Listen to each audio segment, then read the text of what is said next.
Shalom everyone, I'm going to continue this fantastic series, friends, of the daily Daf Yomi. We're in Masechet Sanhedrin over here, very amazing, and we're all talking about the topic of the Ben Sorah or Moreh. We're in that Perek at the moment, currently over here, and what a better place than to be at the Kotel to share over some amazing words. We know that when we're speaking about the Ben Sorah or Moreh, it is a stubborn and rebellious son who is, let's say, a glutton and a drunkard is described as we learn about in Sefer Devarim in chapter 21, naturally, the verses of 18 to 21 over there. The Mishnah on today's page of the Gemara teaches that he must have eaten a measure of meat and drunk a log or perhaps half a log of wine. That will be, let's say, some of the parameters within regards to the Ben Sorah Moreh. The statement leads, naturally over here, to a lengthy discussion in the Gemara of the ramifications in Jewish law, let's just say, of drinking.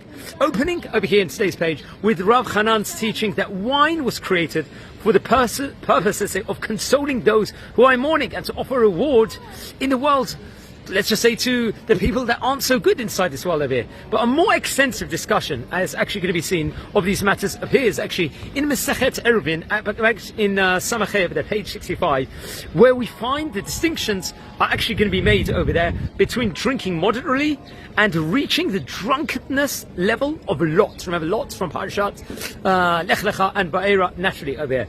Obviously we have to see back over there in those Parashat. According to Rabbi Hanina, we see someone who reaches that level of, let's say, inebriation will not be held responsible for his actions, as he's not merely impaired in his decision-making capabilities over here. Rather, he is unable, let's say, to function as a thinking person. So someone who has not reached that level is still held responsible for his actions, although the halacha over here will free him from his obligation in prayer, which demands a high level over here of concentration and reverence. But we know that throughout the Gemara in of itself, the Gemara points to drinking wine as an activity that can lead to, unfortunately, damage and sin if it's abused, let's just say, in itself. So there's a famous book, the Ein Yaakov, actually, which was written by Rabbi Yaakov ibn Habib. He explains that this brings to the fore, let's say, a basic question there is actually posed. It is so dangerous, let's just say, over here. Why was wine created? Why create wine over here if it's that dangerous over here? The quandary helps explain the closing discussion of the Talmud, the Gemara itself, which sings the praises of drinking wine responsibly.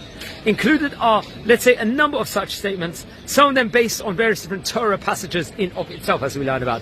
Like, for example, Rabbi Hanina, whoever becomes more open and comfortable with others after having a drink of wine is walking in God's footsteps. That's what's stated. Rabbi Chia, what does he say over here? Whoever becomes more open and comfortable with others, let's say anyone who drinks but does not get drunk, has a wisdom of 70 sages. That's how great wine can be if it's done moderately. Rabbi Hanina Bar Papa says, you are not blessed unless wine flows in your house like water.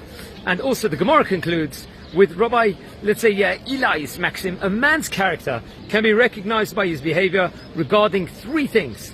Bekoso, that could be one of his drinking. Does he drink responsibly? Bekiso, what does kiso mean? How does he spend in general? His spending habits. That is, does he apportion correctly? And bekaso, his anger, what level of anger has he got? Can he control himself or not? When he's angry, that's how it can be done. And very, very interesting. This is insights here on page number 70 of Masechet Sanhedrin, used from Rabbi Adin Steinsaltz from his excellent notes from the Steinsaltz Center. Wishing you all well, a Shabbat Shalom, and wishing you all blessings here from Israel. And keep up watching the Daf Yomi clip every day.